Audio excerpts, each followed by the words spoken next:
So, in an effort to stay transparent and honest and very clear and explicit with my life and what I do, I actually want to talk about really all the different ways that I've made money as a professional musician. I just moved into an office.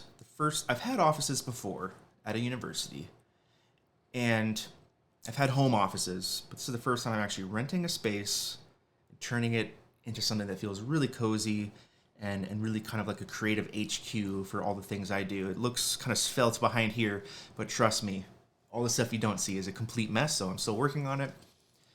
But as I'm kind of unpacking things, all of my musical accoutrement, all my shit, I found this old whiteboard thing, and it was hanging in my office when I was teaching at Capital University. And the last thing that it had written on it was actually a list of things that I had put down to show a student how I had made money in the past couple years, because he came to me for some advice. I was the head of jazz studies, and he was one of my jazz studies students. He was like, I'm thinking about switching into an official jazz studies major, but I don't know what on earth could I possibly do. It doesn't really make sense. He had vision problems, really bad vision problems. So he was like, I can't really drive. I can really only do gigs, and I can't read music, blah, blah, blah. And I was like, listen, let's go through it. Here are all the ways that I've made money the last couple of years. So I'm going to kind of do that, because I think it's really important that we all understand the different pathways there are to making money as a musician. And I'm not even talking about making a living, because frankly, piecing together a living is very difficult and not tenable for most people for many, many reasons. So it's okay to have music as a big part of your life, but it doesn't have to be a big part of your nut, right? It doesn't have to be a big part of your income and making your bread, because for some people that just sucks the life out of it, and it's too hard. You're just chasing the dollar and you're not actually making music. I totally get it. I've been there. I'm grateful to be in this place where I'm 31, almost 32, and I'm making a living, a really nice living, as a professional musician. Okay. Where do I start? Okay. Went to undergrad in 2011 as a jazz studies major. Had no idea what I wanted to do. I knew I wanted to do music for the rest of my life. That was very clear from an early age. Again, thankful for my parents to kind of give me carte blanche and go for it, because they're also creative and entrepreneurial in their own ways. So I had that freedom and flexibility in life choices. Moved from Portland, Oregon to Columbus, Ohio to go to Capital University as a jazz studies guitar major. It was then I quickly saw what my peers and my mentors, my professors, etc., what they were all doing. And at that point, it kind of made sense. I saw myself as a person who really wanted to play just all the time. I wanted to play, gig, tour. That was pretty much it. When push came to shove, I started teaching. Now, a lot of people, and I really hate this, because teaching turns into this thing that I can always fall back on it, or I can always do some teaching, and it's really not from a great place when we enter it that way, because of how important education is. But I digress. Started posting on Facebook. Oh, this dates me almost. Posting in like the Bexley area marketplace, or basically like the community groups, saying I would do guitar lessons in home. I didn't have a car. I didn't have a car until I was 21. So I literally walked. Thankfully, it was pretty walkable, but I walked to students all seasons of the year in Ohio. So we do have all seasons, and I walked to these different homes and taught guitar lessons at their houses. Really had no idea what the fuck I was doing. I was making up everything, as you realize we all do. It didn't really inspire me totally at that point, because these were young kids, and I was just trying to get some sort of stability as an undergrad student, trying to shed and hang out with my buddies and find some gigs. So by the time I had graduated undergrad 10 years ago now, I was teaching a fair amount, but really gigging was the bulk of my income for the next 2015 to 2018-ish. Had some jobs in between. I did Jimmy John's delivery, which was actually a great job back then, and I did some Postmates, kind of gig economy, whatever type of work. But most of that was filling in the gaps during the off seasons, like winter, because I was gigging a lot, probably a couple hundred dates a year. So let's talk about the gigging aspect, because I did a lot of this. As a guitarist, with skills as an improviser, I could read, I could play multiple styles, etc. That lent itself to me saying yes to a lot of opportunities, and the various constellations I like to think of with gigs are kind of the following. I did a lot of private, corporate, events, weddings. That was like a whole bucket. I worked for something called Blue Water Kings. It's kind of like this sort of corporate level wedding and event band service that pairs you up with a bunch of different musicians, and you get gigs, and they kind of just send invites and you can accept it or not. They have a bunch of different regional groups under different names, but they're all under the same umbrella. So I did that for a long time. Those made good money for, at the time, $200, $300, $400, $500 for a wedding usually. And then I would also do those things on my own. For some reason, I fell into this stable of yearly events that I had gotten with my trio, or just kind of doing jazz stuff. So I did award shows for a local business award show that I did every year. I played some. I did stuff for the Bexley mayor. We were super tight with the Bexley mayor, and he would always give me events that they did yearly. So there was kind of these things that were just kind of in the pocket, certain times of the year that I would always be doing. And then of course the weddings were always big, spring, summer, maybe a little bit of fall, kind of that bucket. And then whatever, I would do solo guitar gigs at weddings that I would get. I did work with an agency, I guess, that would give me gigs for as a guitarist, solo guitarist, or as a trio, etc. And I would put together stuff. That's kind of that bucket. And then the other bucket would be sideman, the ultimate sideman. I can't even count how many different bands I played with on a regular basis or just on an as needed. I made myself available for literally everything from a local reggae band in Columbus, and we did tours in Florida. Touring with a local funk band, played in Brazilian dance party bands, did big bands, did a ton of cover stuff, a lot of cover band stuff, playing at bars, playing at weddings with those bands, playing at venues, doing a show, and all sorts of stuff as a sideman. And again, that took me near and far, many hundreds of dates in Ohio, many others in over 30 or 40 states I think I've played in at this point, getting calls as a sideman. And a lot of that involved learning a shit ton of music in a very quick amount of time, which I excel at. That was a really fun challenge because I was always doing something different. I remember in the summer I would have 7 to 10 gigs a week, just cramming it all in, soaking up as much as I could, and frankly trying to make the bread. And then from there was the more personal projects, or the artistic, quote unquote, whatever you want to call that, where I've been doing my trio for a long time, so the jazz gigs, right, where the bread maybe wasn't as much of a concern, but that was kind of my ultimate artistic goal, playing improvised music. So I had my trio. I had a sextet for a while that I did touring with right out of undergrad. I was in other groups like Safety Squad was this fusion band I was a founding member of for a long time, did 4 records with them and touring and all sorts of stuff.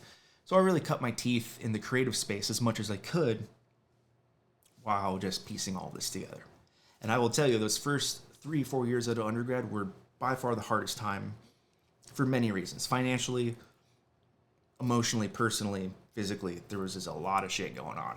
And I'm grateful to be at this vantage point where I can look back and be thankful about where I am.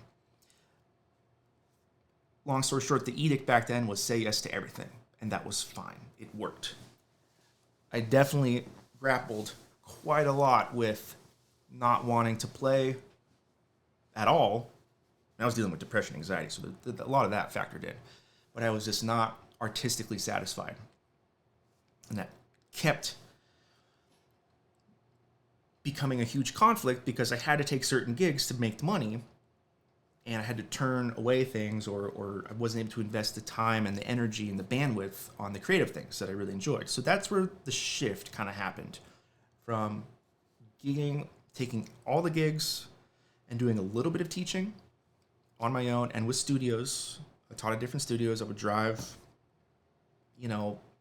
on a fucking Friday afternoon, and all my students would bail and be like, God damn it. It's certain studios. So I was grinding the teaching thing, not a ton, maybe 1 or 2 days a week I would teach. But I started rotating. I really started thinking I do like teaching a lot. It is something I'm gravitating towards. It's dynamic. I'm still being creative. Everyone's different. I get to learn things, and I get to impart whatever I can onto another generation.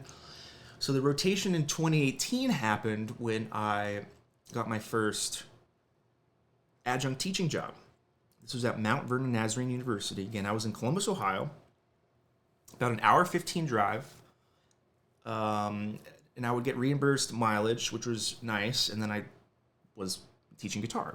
I was the guitar teacher.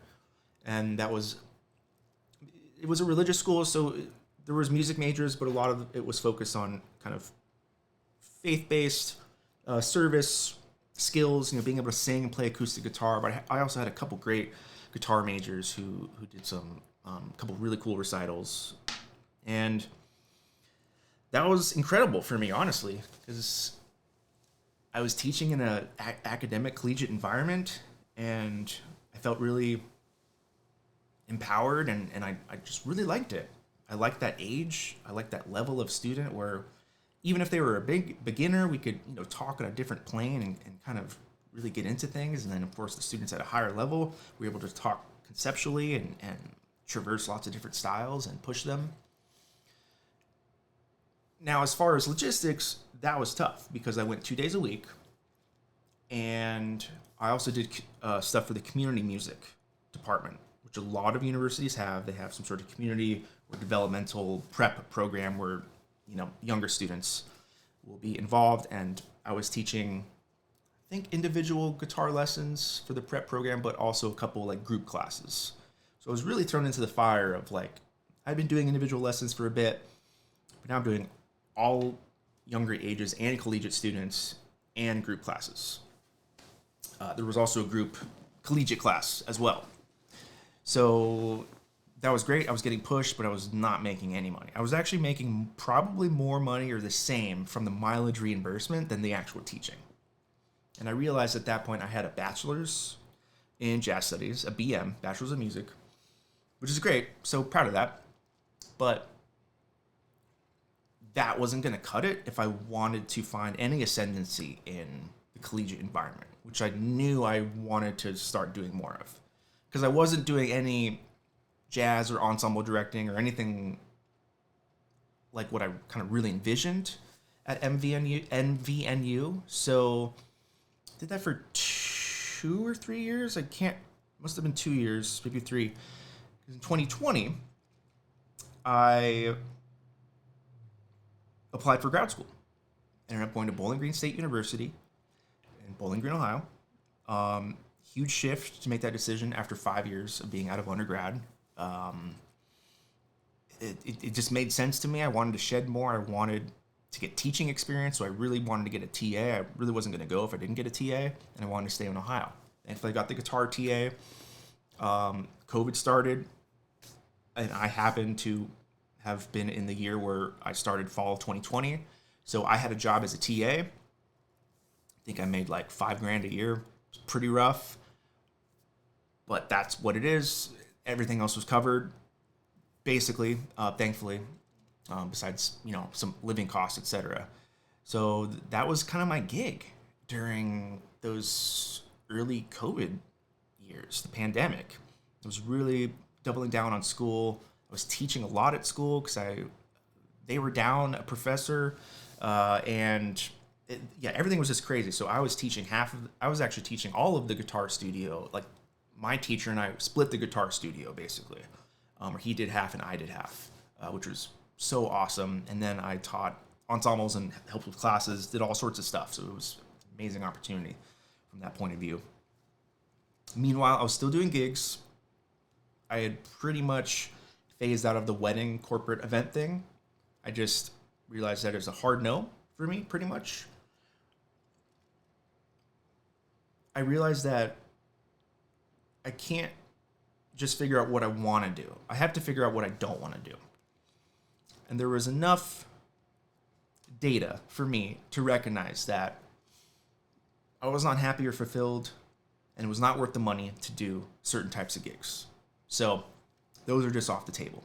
And that has been the case for 4 or 5 years. And saying no to someone else means you're saying yes to yourself. So that opened up all of this over here. But I was still doing gigs, doing some great cover band stuff, and starting to play with Tony Monaco, the great jazz organist, during COVID a lot, and doing things that made a lot of sense, that made good money, and I was musically fulfilled. So I was going back and forth between Bowling Green and Columbus very, very often. Also, my partner was living down there for the first half of my grad school time, so I was just going down a lot, trying to fit in as many gigs as I could reasonably while doing grad school. And I got a little bit into the Bowling Green Toledo scene, but it was not a priority. I wanted to do school as well as I could. So, long story short, finished up school in 2022, and obviously I was I wanted collegiate teaching gigs, but I knew I wanted to stay in Ohio for many reasons. And my guitar teacher, Stan Smith from Capital University, he called me somewhere near the end of my grad school time, and he was like, "Zach, hey, I need you to want to run the guitar department?" I was like, "What? Yeah, what? Yeah. Do I want to fucking run my alma mater's guitar department? Yeah, absolutely." So I got a gig right out of grad school, which was amazing, at my alma mater. And it also turned out that the head of jazz studies there wasn't one, and there was a hiring freeze because COVID. So that left the big band in no one's hands, and no one wanted to do it. So they were like, give it to Zach. I was like, fuck, what the fuck? Like, already I'm doing the guitar department, which is fucking crazy. And then the big band, like the big band, I've done some large ensemble stuff and I really dig it, but I had never done ran a big band. So I was like, okay, I'm in it.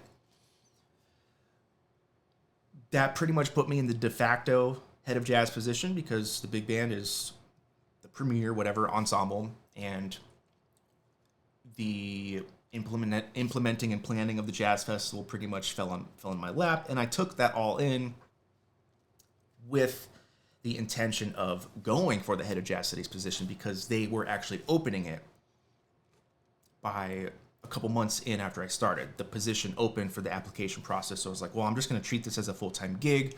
Not making full-time money, that's for sure, but hopefully this will pay the dividends. Went through that whole process. I got that. Became the head of jazz studies at my alma mater. At the same time, in 2022, after grad school, wearing this shirt, I started teaching at Truman State University, which is a school in Kirksville, Missouri. You might be thinking, how the fuck do I do that? Well, it's remote. I got this unicorn gig where I teach remotely at a university, still am to this day. It's my 5th or 6th year. They'd never had a guitar teacher before, and they were open to remote. And I was like, hell yeah. Got the gig. I go there once a year, do the jazz festival, see all my students. It's been fantastic. So that's kind of always been happening in the background, leading the guitar department there. That's applied lessons. There really isn't anything more to that, but it's a wonderful situation there.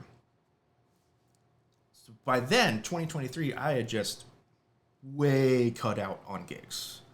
Like, I knew at this point teaching was so important to me. I really wanted to get into the art of pedagogy and curriculum design and working on big structural things that I could impact from an administrative level. So I was really just leaned into the academic thing. So 2023 to 2024, I was the head of jazz studies at Capital University, and doing the adjunct thing at Sherman. Those were my main nuts. That was a full-time gig, 10-year track, benefits the whole bit. Never a salary, never had any of that before, any of that. So I was pretty thrilled.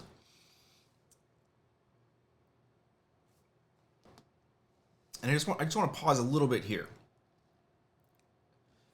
because a few of the other things that I've done in the last 10, 12 years to get paid, a big one has been grants.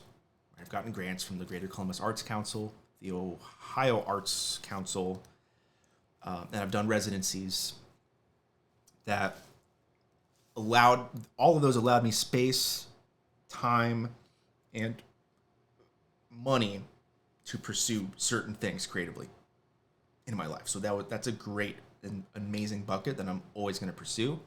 I also got grants through both Truman State and Capital University. If you're a faculty member, you're thankfully in that pool of money. There's money in academia for professional development and research and whatever else you need to do. Composing, arranging, and doing editing and copying work. Really love all of that stuff, and that has ranged from, editing parts. I work with a guy named Red, and he was one of my teachers at Capitol. Really cool, awesome guy, and he calls me up, and, I did a bunch of parts, just editing parts and making them look good for Sea Moon. He was doing a session with God, the band was stacked, but it was like Steve Gadd and a bunch of other cats, and I was like making all the parts. I was like, fuck yeah. So I've done that. I just did some stuff for him, editing parts. He's working with Michel Legrand's son. I've done string parts for him, etc. So I'm kind of, an assistant when he needs me. It's very sporadic, but I always try to do it because it's super fun. And I love just tinkering in Sibelius and making things look good. Arranging and composing, I've been commissioned as both. Made money in both capacities. And then, of course, tangentially, as a composer and arranger for my own projects, I've made money through my projects, like the Zach Jones Trio or my large ensemble stuff or that kind of thing. And while I don't get paid for the arrangement or composing necessarily, I get paid for, doing the project. So there's kind of that element too. All that's very important to me. Also made money recording. Recording industry is obviously not at all what it was 30, 40 years ago, even 20 probably. But I have made money going in to sessions, doing things off the fly or just sight reading something, or working with an artist that I know well. Also doing some remote recording, not a ton, but I've done enough recording where I've made some change. That definitely factors in. It all factors in. I've made money from the sales of physical merch. I have CDs and vinyl, and also digital sales. It's not a lot, but it's part of the equation. I've got the sales from my releases as a leader, and then I'm on some of the masters for the rock band I'm in, Doc Robinson, where I get paid through TuneCore for that stuff as a fractional share. A lot of 2017 through 2020, it was 2018 through 2020, I was doing online lessons through Zoom and trying to build that up through Instagram and social media. I ended up, by the time I was at the end of my Instagram tenure, I was actually getting paid monthly from Instagram because of the amount of views I was getting. So all of those things have factored in. I don't get paid on YouTube. I'm not at that level, whatever. It's not really a big goal. It'd be interesting, but yeah, I had gotten paid through Instagram and I guess Meta writ large. Side note, I'm completely off Facebook and Instagram. I will never go back. Not to get too deep or soapboxy, but I just think Meta and those social media apps are just really taxing every generation that is using it, and for me, it's not worth it. And I've never done better. It's been over 2 years since I've been off Instagram, and I've never been better. And I could not care less about it. Okay, so where we're at, got all the gigs with different buckets, all the different educational scenarios, whether teaching at studios, teaching privately on my own, virtually and in person, teaching at institutions as an adjunct and a full-time professor, doing clinics and master classes at universities and institutions as well. I was working with the Jazz Arts Group, where I created it was called fourth floor live, and I can't remember, but I created a concert series and brought in guest artists from around the country and locally. So I've also done like booking and promoting and kind of curating, and got paid for that. So all of those, and then writing, composing, arranging, editing music, and then the recording and sales type stuff. I think those are all the buckets, the various buckets, and sessions, recording sessions. I don't know if I said that. This takes us to 2024, and I'd been at Capitol for 2 years, one as a full-time head of jazz studies, and it came to the point where we needed to move. Lots of reasons, totally amicable between myself and Capitol. It was an amazing experience. I don't believe I've ever learned more in such a short amount of time. It was wild. I taught so many different classes, so many different ensembles, was working on the curriculum, planned the jazz festival, brought in guest artists, did outreach and all that stuff, all the things, and so grateful for it. But we ended up deciding to move to Cleveland. It was always ultimately the plan, but the timeline got truncated for, again, various reasons. And been in Cleveland for almost a year now. Moved in June of 2024. And I quit my gig. Some people would think is insane, because a lot of people, they'll commute to a full-time gig like that. When I was in grad school, David Bixler, the head of jazz studies at BG, he lives in New York City, and he would fucking drive at like 2 a.m. on Tuesdays, all the way. It's like 9 hours, and then teach, Tuesday, Wednesday, Thursday, and then drive back. Sometimes he would fly, but I was like, dude, what the hell? And I know so many other, incredible musicians that do that kind of thing, because it's very much worth it in many ways to have that stability. Well, whatever.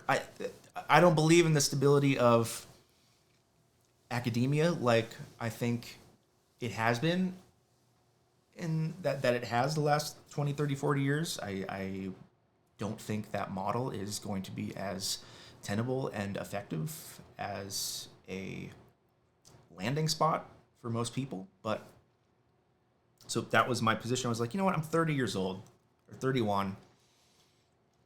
I don't need to drive myself crazy and get an apartment in Columbus and drive, whoever knows, God knows how much I would be just doing more work, and it just wouldn't be worth it to me. So quit, had no other gig. I had the Truman thing, nothing else lined up, because I had been doing almost no gigs. So it wasn't like I was just going to jump back into, a scene. I was also moving to a new scene. So I was like, well, shit. I was very lucky to have been doing some master classes for Sonora Guitar Intensive. And Kurt, the educational leader, he had reached out already, about 9 months prior to May of last year, 9 months prior to that, so 2023, he said, "Hey, we're looking for, we have full-time openings for mentors, which is the teacher position. We'd love to have you." And I was like, "Well, I've got this new gig. I'm full-time at university, can't swing it. Let's keep in touch." So I reached out. I was like, "Shit, he mentioned, I wonder if they have anything." Reached out last May or April, and he was like, "Yeah, we're actually in a hiring period. Let's do this." And now I've been teaching for Sonora full-time for almost 1 year. And this is such a cool program. It's the most interesting and well oiled machine as far as a teacher that I've ever seen or done. I teach students all over the country. I'm a mentor, technically. That's my position. We meet twice a week. We also talk via Slack. I do 2 weekly group classes, office hours with my students, and I'm teaching alongside an insane stable of faculty members and mentors across the country that have way more awesome resumes and playing abilities than me, and it's just a joy to be around them and learn so much. So right now what I'm doing is Truman online and Sonora online. So my life right now, turning 32 in about a month, I'm teaching 100% online, doing very few gigs. I am in Doc Robinson, which is an amazing rock band that I've had the pleasure of being in for a few years now as a full-time member. We put out a record last year, and we got dates and touring, and we did a decent amount of touring last summer. So that's part of the fold, but really gigs are not a part of my nut at all. I actually almost don't even factor it in, because I'm so grateful to be teaching a ton. Never thought I would be teaching full-time online and making more money than I ever have, quite frankly. And I also have the bandwidth to kind of breathe and work on stuff and get this office, and I'm also working on a book. You may have noticed I'm putting out a lot of videos on a certain guitarist, so maybe that might have something to do with it. We'll see. And I don't really know what this turned into, but I think ultimately I want to tell you that right now where I'm sitting, in this office in Broadview Heights, North Royalton, suburb of Cleveland, I don't know where I'm going to be in 5 years. I'd love to still be with Truman and Sonora, that's for damn sure. But I am open to anything. And one of my favorite quotes is Wayne Shorter. He says, "Life is long." And I do believe that, because in my life, I've had so many different journeys and areas where the pie chart is just totally reconfigured. And it's all kind of topsy-turvy sometimes, and that chaos can sometimes be thrilling and engaging and